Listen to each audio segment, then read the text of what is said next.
आप लोगों ने एक नारा तो ज़रूर सुना होगा। जी हाँ, वो नारा पहले देश के दिल्ली के इंडिया गेट में गूंजा, उसके बाद वह नारा पूरा देश भर में गूंज उठा। हर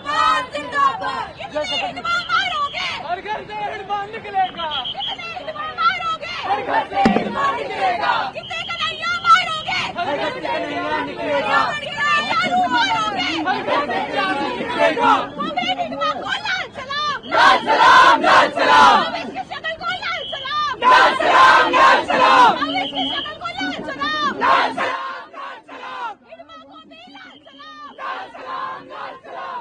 कितने हिड़मा मारोगे, हर घर से हिड़मा निकलेगा। कितने कन्हैया मारोगे, हर घर से कन्हैया निकलेगा। कामरेड माड़वी हिड़मा अमर रहे, जल जंगल जमीन की लड़ाई जिंदाबाद। अब ये नारा क्यों लगा और इंडिया गेट में ही क्यों लगाया गया ये नारा? आखिर क्यों माड़वी हिड़मा का नाम दिल्ली में जाके गूंज उठा? नमस्कार, मैं विशाल कुमार गुमासे और आप बस्तर लालटेन देख रहे हैं। अगर आपने अभी तक बस्तर लालटेन को सब्सक्राइब नहीं किया तो कर लीजिए। दरअसल देखिए, अगर आप इस वक्त दिल्ली में हो या फिर आपके कोई रिश्तेदार दिल्ली में हो तो आप एक बार ज़रूर उनसे फ़ोन करके ये पूछिएगा कि इस वक्त दिल्ली की हालात क्या है। अगर दिल्ली एनसीआर में अगर आप हो तो आपको ये तो पता होगा कि वहाँ की स्थिति अभी क्या है। बिना मास्क के आप वहाँ घूम नहीं सकते हैं। दरअसल देखिए, जिस तरीके से दिल्ली एनसीआर में कंस्ट्रक्शन जिस तरीके से हो रहे हैं, जिस तरीके एयर प्रदूषण हो रहा है, उससे बहुत सारे लोगों की वहाँ पे मौत भी हुई है, ऐसी खबर भी आ रही है। जहरीले जो प्रदूषण है वो पूरा दिल्ली एनसीआर में फैला हुआ है। इससे बहुत ज़्यादा दिक्कत हो रहा है और दिन भर लोगों का घर से बाहर निकलना मुश्किल हो गया है। अब बिना मास्क के तो निकलना ही मुश्किल हो गया। इस तरह के हालात वहाँ पे जो है अभी बने हुए हैं और इसको लेकर जेएनयू के छात्रों ने इंडिया गेट में प्रोटेस्ट कर रहे थे। कांग्रेस हिंदुओं अमर है, अमर है, अमर है, जय जंगल जमीन की लड़ाई जिंदाबाद। AQI के वर्सन होने पर प्रोटेस्ट कर रहे हैं, क्या कुछ आप लोगों के डिमांड्स हैं? दिल्ली में जो AQI के राइजिंग लेवल्स हो रहे हैं, चाहे AQI 1000 के पार जा रहा हो या फिर 2023 में 17,000 लोग मर रहे हो, इतना ज्यादा एयर पोल्यूशन होने की वजह से सिर्फ दिल्ली में, इसमें हम सब देखते हैं कि इसका रीजन पीएलएस डेवलपमेंट मॉडल है, प्रॉफिट ड्रिवन डेवलपमेंट मॉडल है। ये जनता का डेवलपमेंट मॉडल नहीं है और हमको जनता का डेवलपमेंट मॉडल लाने की जरूरत है। जो माओवादिस्ट बीजापुर में लेकर आए हैं, जो माओवादिस्ट बस्तर में लेकर आए हैं अपने जनता सरकार के थ्रू, वहाँ पर सस्टेनेबल डेवलपमेंट किया जाता है। वहाँ पर महुआली तेंदुपत्ता को सस्टेनेबल तरीके से तोड़ा जाता है। वहाँ पर बाहर के जो कॉन्ट्रैक्टर्स हैं उनको अंदर नहीं आने देता है और वहाँ पर जो फार्मिंग होती है वो कलेक्टिव होती है। और ये प्रोटेस्ट का एक हिस्सा है ये जो आपको अभी बता रहा हूँ मैं, क्योंकि दिल्ली के जो जेएनयू के जो छात्र हैं वो एयर प्रदूषण को लेकर प्रोटेस्ट कर रहे थे। अब आपके मन में ज़रूर ये सवाल होगा कि प्रदूषण से माड़वी हिड़मा का क्या नाता है। चलिए अब आपको ये भी जानकारी दे देता हूँ। दरअसल देखिए, जेएनयू के छात्रों को ये लगता है कि माड़वी हिड़मा जब तक बस्तर में जीवित था तब तक बस्तर का जल जंगल जमीन सुरक्षित था। अगर आप माड़वी हिड़मा को नहीं जान रहे तो माड़वी हिड़मा के बारे में बता दूं। माड़वी हिड़मा बस्तर का एक सबसे बड़ा चर्चित माओवादी था और 18 तारीख के सुरक्षा बलों ने माड़वी हिड़मा समेत माड़वी हिड़मा की पत्नी को मौत के घाट उतारा, यानी कि मुठभेड़ में माड़वी हिड़मा को मार दिया।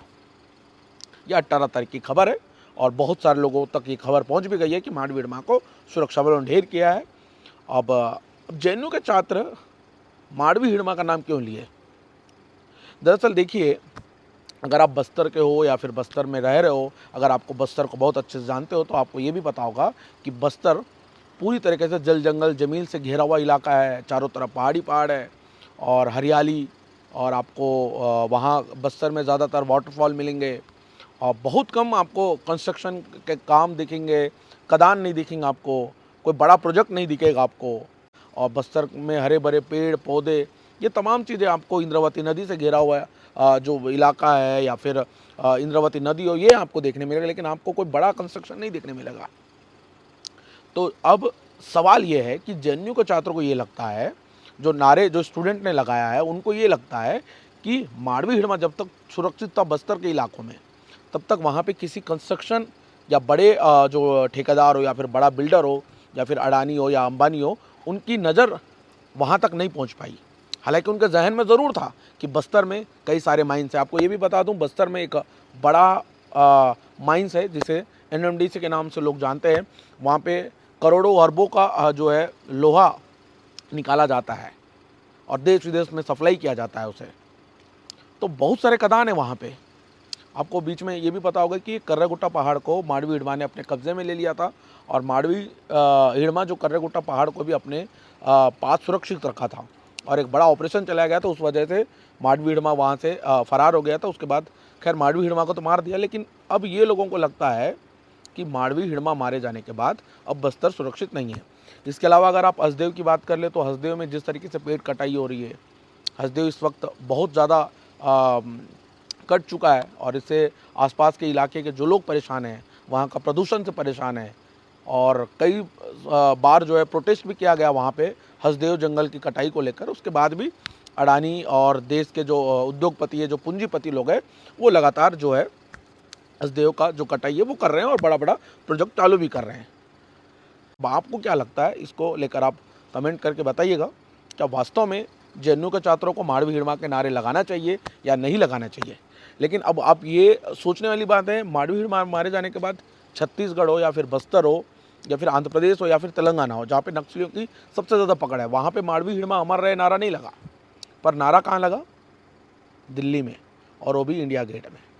चलिए, आप इसको लेकर क्या सोच रहे हैं? और जितनी मेरे पास जानकारी थी, जितना मुझे समझ आया, तो उतना जानकारी मैं आप सभी को दिया। फिलहाल ये जानकारी ठीक लगे तो इस जानकारी को ज़्यादा से ज़्यादा शेयर कीजिएगा और साथ में बस्तर लालटेन को सब्सक्राइब कीजिएगा। नमस्कार, धन्यवाद।